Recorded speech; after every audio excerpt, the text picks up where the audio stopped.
السلام علیکم ورحمۃ اللہ. خیر مقدم ہے عرفان رمضان میں آپ کا, اور عرفان رمضان میں حکمت رمضان کی بزم سجی ہوئی ہے. سوالات بھی آ رہے ہیں, جوابات بھی آ رہے ہیں. افلاک سے آتا ہے نالوں کا جواب آخر, کرتے ہیں خطاب آخر, اٹھتے ہیں حجاب آخر. بہت ایک اچھا سوال میرے سامنے ہے, اور میں سمجھتا ہوں کہ سارے ہی اس جواب کے منتظر ہوں گے. رمضان ہمیں کہاں سے ملا؟ ہمیں قرآن سے ملا, اور قرآن ہمیں کہاں سے ملا؟ حضور کی زبان پاک سے ملا. تو حضور صلی اللہ علیہ وآلہ وسلم روزے کو کس طرح سے دیکھتے تھے؟ آپ کے ادوار میں روزہ کیسے منایا جاتا تھا, اس پہ عمل پیرا ہوتے تھے لوگ, اور آپ نے روزے کے حوالے سے کیا ارشادات دیے ہیں, یہ ہم سننا چاہیں گے. عمیر صاحب, سب سے پہلے آپ بتائیں معمولات نبوی میں سرکار ختم نبوت آقا نامدار صلی اللہ علیہ وآلہ وسلم کے کیا چیز ہے جو سر فہرست ہے؟ دیکھیے, بہت قابل توجہ سوال اس لیے ہے کہ الحمدللہ ابھی ہم ماہ سیام میں داخل ہوئے ہیں, جی, اور پورا رمضان کا مہینہ تقریباً اس وقت ہمارے سامنے ہے. جی, چند ایک بنیادی باتوں کو ہمیں سمجھ لینا چاہیے. ایک تو یہ کہ ہمیں روزوں کو اس کے مکمل آداب کے ساتھ مکمل کرنا ہے. ایسے ہر چیز کو ہمارے ہاں اس وقت ایک نیا رجحان پیدا ہوا ہے کہ لوگ ایک دوسرے سے پوچھنے لگے ہیں کہ جناب آپ نے کتنے روزے رکھے ہیں؟ تو وہ بتاتے ہیں کہ میں نے تو ہر جمعے کا روزہ رکھا ہے, کوئی بتاتا ہے میں نے صرف 10 دنوں کا روزہ رکھا ہے. تو ایسا نہیں ہے, پورے رمضان مبارک کے روزے رکھنا فرض ہیں. ایسا ہی ہے, اور سوائے ان یعنی عذر کے جو شرعی طور پر اللہ کے رسول صلی اللہ علیہ وسلم نے بیان فرمایا.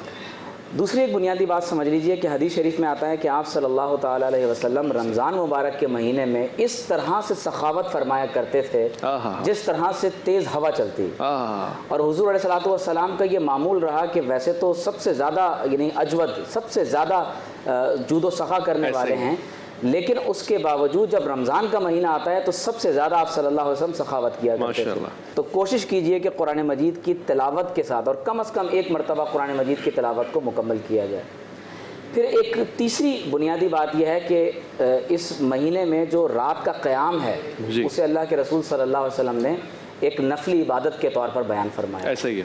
اور ہمارے ہاں لوگ عموماً عبادات کو محض یعنی چند یعنی موقت عبادات کے ساتھ ہی محدود کر دیتے ہیں, جبکہ آپ صلی اللہ علیہ وسلم نے جب یہ ارشاد فرمایا کہ اس کی رات کے قیام کو تمہارے لیے تطوع یعنی نفلی اور ایک ایسی عبادت بنایا گیا کہ اپنی خوشی کے ساتھ اس کو ادا کرو. تو قابل توجہ بات یہ ہے کہ خود بھی اللہ تبارک و تعالیٰ کی عبادت کی طرف متوجہ ہوں, دن کو روزہ رکھیں, رات کو قیام کریں, اللہ کے راستے میں سخاوت کریں, قرآن مجید کی تلاوت کریں, اور جتنا زیادہ ہو سکے بالاسحار هم یستغفرون, جب سحری کا وقت ہو تو کوشش کیجئے کہ آپ کی زبان پر زیادہ سے زیادہ استغفار ہو.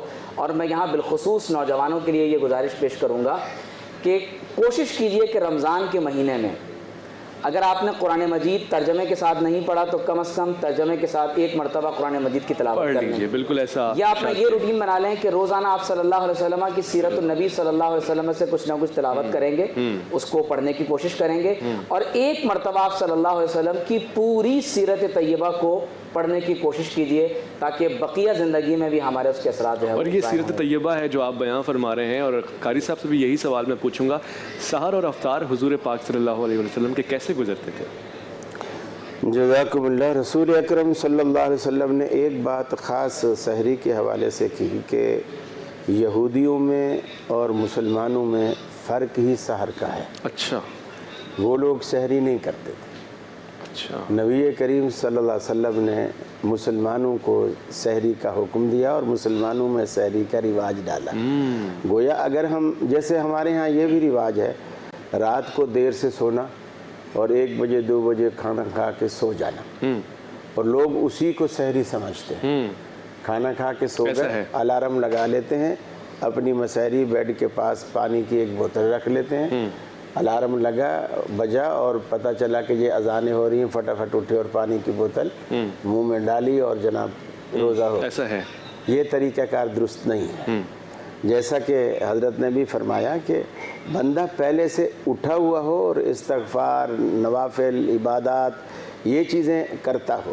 اب رسول اکرم صلی اللہ علیہ وسلم کی عبادت جن 3 دنوں میں اللہ کے رسول نے رات کی نماز پڑھائی رمضان میں, خصوصاً جن 3 دنوں میں آخری دن جو آپ نے نماز پڑھائی, صحابہ کہتے ہیں اتنا طویل قیام تھا کہ ہمیں ایسا لگا کہ گویا آج ہم بغیر سحری کھائے روزہ رکھیں گے. اللہ یعنی آپ نے وہ ٹائم اتنا شارٹ کر دیا کہ ان کو گمان ہونے لگا کہ اب ہم کہاں کھا پی سکیں گے, اب تو اذان ہونے والی ہے. تو اذان, فجر کی اذان سے تھوڑا سا پہلے آپ نے گویا صحابہ کرام کو نماز سے فارغ کیا. اچھا. اور پھر ہم تو خیر اس کو مصیبت سمجھتے ہیں, یعنی تکلیف کا باعث ہے, یہ ہے وہ ہے, لیکن صحابہ کرام جوق در جوق اپنے ذوق سے جن 3 دنوں میں نبی کریم صلی اللہ علیہ وسلم نے یہ, جسے ہمارے ہاں بر صغیر میں اصطلاح تراویح کی استعمال ہوتی ہے, جبکہ حدیثوں میں یہی قیام رمضان کہلاتا ہے, یہی قیام اللیل کہلاتا ہے, یہی تہجد کہلاتا ہے, اور اسی کو طاق بنا دیا جائے تو یہی صلاۃ الوتر کہلاتا ہے. اچھا جی.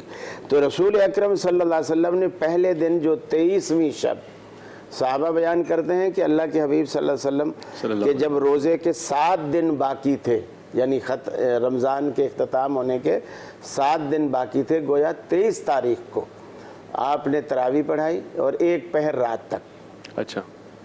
پھر دوسرے دن آپ تشریف نہیں لائے, یعنی 24 کو آپ نہیں آئے. پھر 25 کو لوگوں نے جب دن میں تذکرہ کیا, ایک دوسرے کو بتایا, رات بڑا مزہ آیا, اللہ کے رسول نے نماز پڑھائی, تو زیادہ لوگ جمع ہو گئے.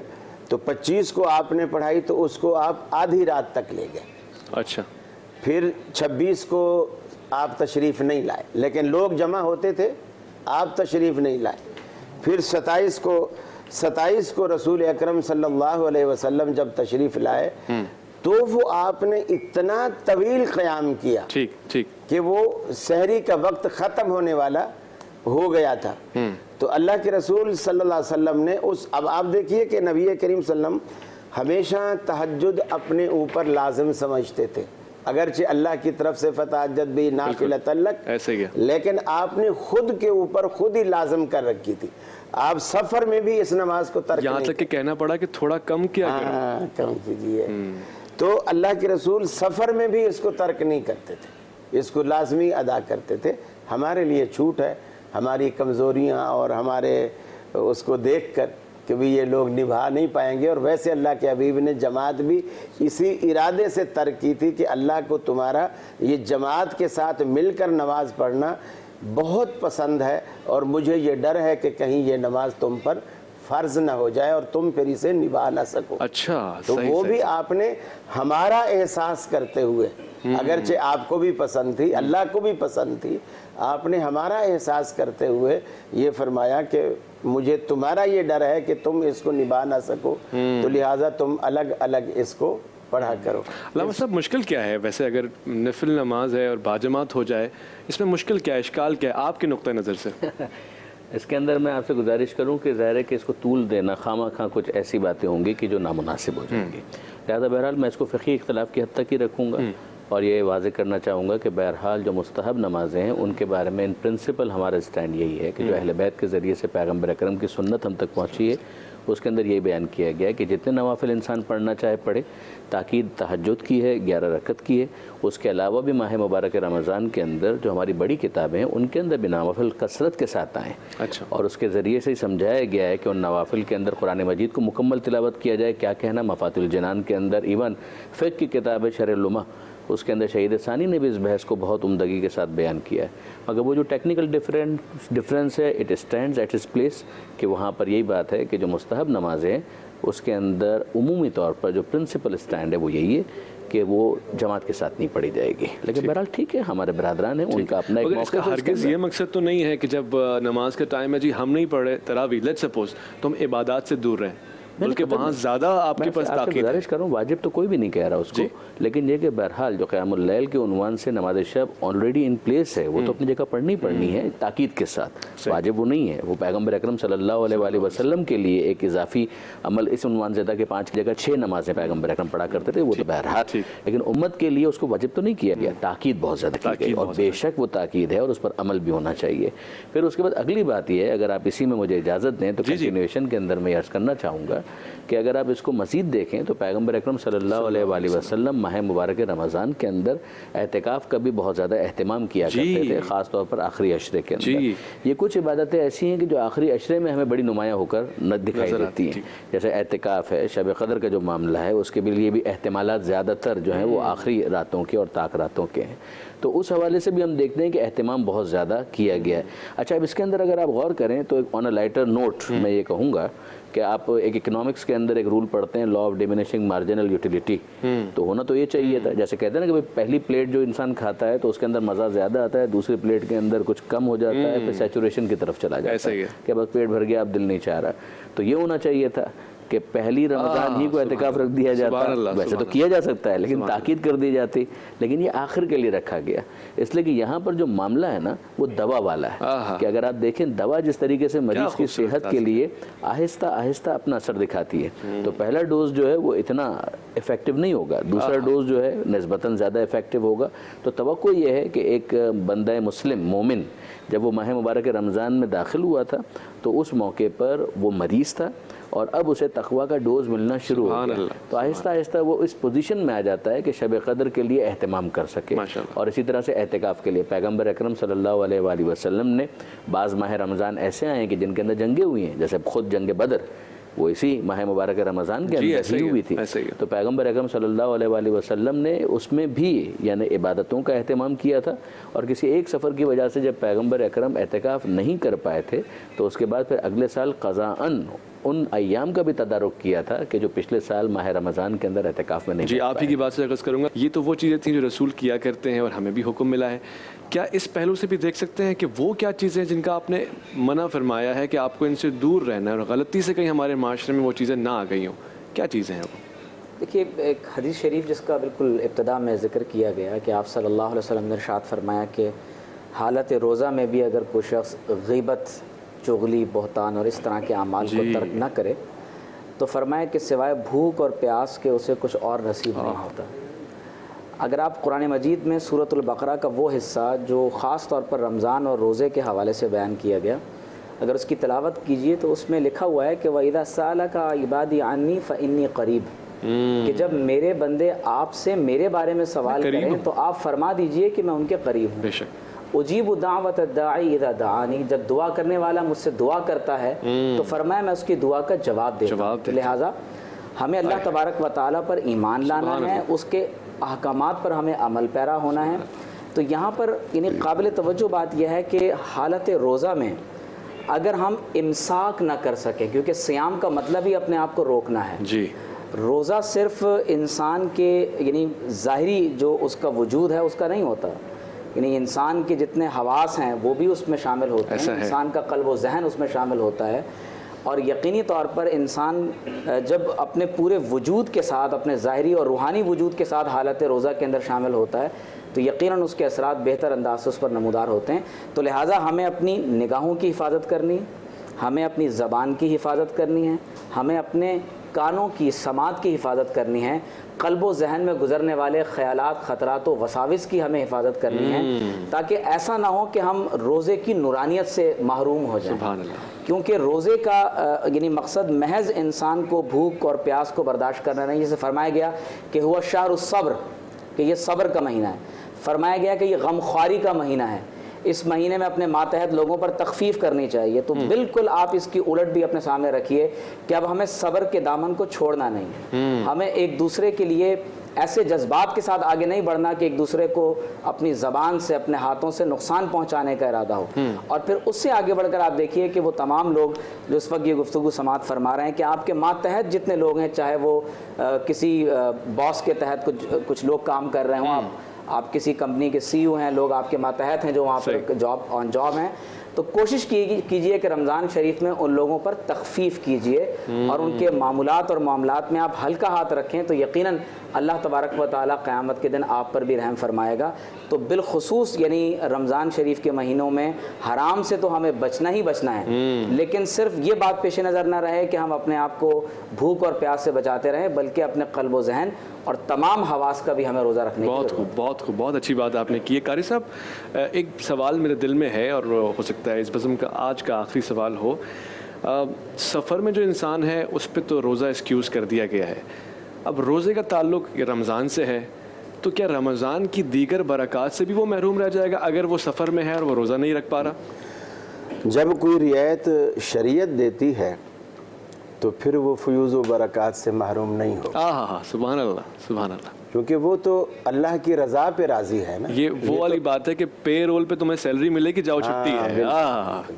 خوبصورت. تو یعنی جب اللہ کی مرضی کے مطابق ہی وہ کام کر رہا ہے. مومن کا اصل میں جو مومن کی زندگی ہے نا, مومن کی زندگی ہر شکل میں عبادت ہے. سبحان اللہ. ہر شکل میں, اس کا سونا, اس کا جاگنا, اس کا کھانا, اس کا پینا, اس کا سفر کرنا, اس کا بیوی کے پاس جانا, سب کچھ عبادت ہے. سبحان اللہ. حتیٰ کہ اسے اگر ذرا سی تکلیف پہنچتی ہے نا, اللہ کے رسول نے فرمایا مومن کو اگر ایک کانٹا بھی چبھتا ہے راہ چلتے, اللہ تعالیٰ اس پر بھی اس کو 10 نیکیاں دیتا ہے, 10 گناہ معاف کرتا ہے, 10 درجے بلند کرتا ہے. سبحان اللہ. کہ میرے مومن بندے کو تکلیف کیوں ہوئی. یہ اللہ کا پیار ہے اپنے بندوں کے ساتھ. اور دوسری بات یہ ڈاکٹر صاحب کہ سفر ہو یا نہ ہو, ہر صورت پہ اللہ نے جو رمضان میں اتنی ہمارے لیے نیکیاں کمانے کا ایک خزانہ رکھ دیا ہے. 3 چیزیں ہیں, عمل مختلف ہیں, مقدار میں کم یا زیادہ ہیں, لیکن اللہ نے اجر میں کوئی کمی نہیں رکھی. مثال کے طور پر ایک روزہ ہے جی, یہ سارا دن بھوکا پیاسا رہنا ہے, اور ہمیں جو دنیا میں اس کا اجر بتایا گیا وہ یہ کہ من صام رمضان ایمانا و احتسابا غفر له ما تقدم من ذنبه. سبحان اللہ. کہ جس نے یہ صبح سے شام تک بھوک پیاس اللہ کی رضا کے, ایمانا و احتسابا, ایمان کی حالت میں اور ریا مقصد نہ ہو, محض اللہ کی خوشنودی مقصود. سبحان اللہ. اس جذبے کے ساتھ اس نے یہ بھوک پیاس برداشت کی ہے, تو اس کا صلہ اللہ اسے یہ دیتا ہے کہ گزشتہ کل نہیں, گزشتہ سال نہیں, سبحان اللہ, گزشتہ پوری زندگی پر اللہ لکیر پھیر دیتا ہے. اللہ اللہ سبحان اللہ. پوری زندگی اس کی گناہوں سے پاک ہو جاتی ہے. ماشاءاللہ. پھر اسی چیز کو اجر یہی رکھا, لیکن اس میں عمل میں تھوڑی کمی کر دی. اب رات کو اگر ہم تراویح پڑھتے ہیں, نوافل پڑھتے ہیں, اس میں زیادہ سے زیادہ گھنٹہ 1.5 گھنٹہ میرا خیال لگتا ہے. اس میں بھی اللہ کے رسول نے فرمایا من قام رمضان ایمانا و احتسابا غفر له ما تقدم من ذنبه. اب عمل کو کم کر دیا, اجر میں کمی نہیں کی. اب یہ 1.5 گھنٹے کی جو کھڑے ہو کے نفل پڑھتا ہے, جس میں حافظ قرآن پڑھتا ہے, باقی قرآن کو سنتے ہیں. قرآن کا پڑھنا بھی باعث اجر اور سننا بھی باعث اجر, دیکھنا بھی باعث اجر. اور یہ دونوں جب یہ کام کر رہے ہیں, اس 1.5 گھنٹے کے عمل سے اللہ تعالیٰ اس بندے کے گزشتہ سارے گناہ معاف کر دیتا ہے. تیسری چیز, اب یہ بھی جو کرتا ہے تقریباً رمضان کا پورا مہینہ کرتا رہتا ہے, لیلۃ القدر میں صرف ایک شب, من قام لیلۃ القدر ایمانا و احتسابا غفر له ما تقدم من ذنبه. صرف شب قدر کی ایک رات میں اگر کسی نے قیام کیا ہے, اللہ اس کی گزشتہ ساری زندگی کے گناہوں کو معاف کر دیتا ہے. تو اصل میں یہ چیز ہم نے رمضان میں سے نکالنی ہے. جو اصل رمضان کے بھیجنے کا مقصد ہے کہ یہ جو خزانے تمہارے لیے لایا ہے, تم وہ خزانے سمیٹ لو.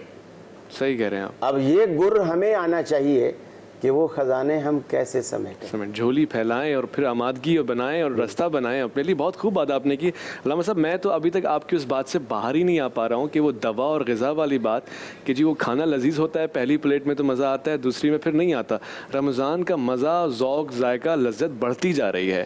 اب وہ انسان جس کو یہ ذوق ہی نہیں آتا, جس کو بچپن سے تربیت ہی نہیں ملی, کل بھی ہم نے اس سے بات کی تھی, اس حوالے اس کو مد نظر رکھتے ہوئے میں بات کروں گا. یہ ہماری ایک خوش قسمتی بھی ہے کہ ہمارے درمیان معروف مذہبی اسکالر یہاں بیٹھتے ہیں, مگر جہاں وقت کم ہونے لگتا ہے میرا دل بجھ جاتا ہے. ایسا لگتا ہے کہ ابھی بہت کچھ ہے جو ہم سیکھ سکتے ہیں, اور جب میں یہاں بیٹھے بیٹھے سیکھ رہا ہوں تو آپ لوگ وہاں چلتے پھرتے کام کرتے ہوئے نشریات کو دیکھتے ہوئے یقیناً اس سے محظوظ ہو رہے ہوں گے. میں ایک مرتبہ شکریہ ادا کرنا چاہتا ہوں, اظہار تشکر ڈاکٹر صاحب آپ کا, آپ یہاں تشریف لے کر آئے. قاری صاحب آپ کا بہت شکریہ, آپ نے بہت دلچسپ گفتگو کی. اور علامہ صاحب آپ کا بہت شکریہ. آپ تمام لوگ ہمارے لیے رہنما ہیں, رہبر ہیں, اور ہماری بڑی ہدایت کرتے ہیں. پروردگار آپ کو اس کا بہترین اجر دے.